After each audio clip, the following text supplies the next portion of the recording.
మృగరాజు అవ్వాలంటే ఆ అడవికి రాజు సింహం కుందేలు మంత్రిగా ఉండేది. ఒకరోజు కుందేలు ఎలుగుబంటి గుహలోకి వెళ్ళింది. అది చూసిన నక్క గుహ బయట చాటుగా నిలబడి లోపల మాట్లాడుకుంటున్న మాటలు కొద్ది కొద్దిగా విన్నది. వెంటనే సింహం గుహకు వెళ్ళి యువరాజును కలిసి, చిన్నరాజా, మన మంత్రి ఎలుగుబంటి దగ్గరికి వెళ్ళింది. మృగరాజుకు వయసు అయిపోయిందని అడవికి రాజుగా దాన్ని ఉండమని అడుగుతోంది అని చెప్పింది నక్క. దాంతో చిన్న సింహం ఆవేశంగా ఇప్పుడే దాని అంతు చూస్తాను అంటూ బయటికి వెళ్ళసాగింది. అది గమనించిన మృగరాజు, ఏమైంది, ఎక్కడికి వెళ్తున్నావు అని అడిగింది. అప్పుడు విషయమంతా చెప్పింది. అది విని నక్కను అక్కడి నుంచి పంపించేసింది మృగరాజు.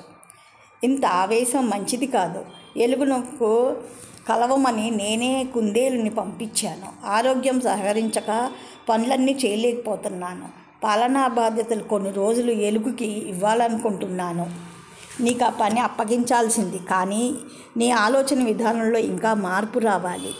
అప్పటి వరకు ఎలుగే అడవికి రాజు, ఆ నక్కేమో ఎలా ఆ అవకాశం దొరుకుతుందా, కుందేలు స్థానంలో ఎప్పుడు వద్దామా అని ఎదురు చూస్తుంది.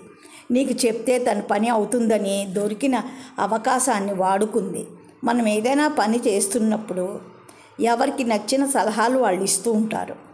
కానీ ఏది మంచిది ఏది కాదు అనే విషయంలో మనమే నిర్ణయం తీసుకోవాలి. ఇతరులు చెప్పిన మాటలను గట్టిగా నమ్మేసి దాన్ని అనుసరించొద్దు. అర్థమైందా? రేపటి నుంచి ఎలుగు దగ్గర పాలన పాఠాలు నేర్చుకో అని చెప్పింది సింహం.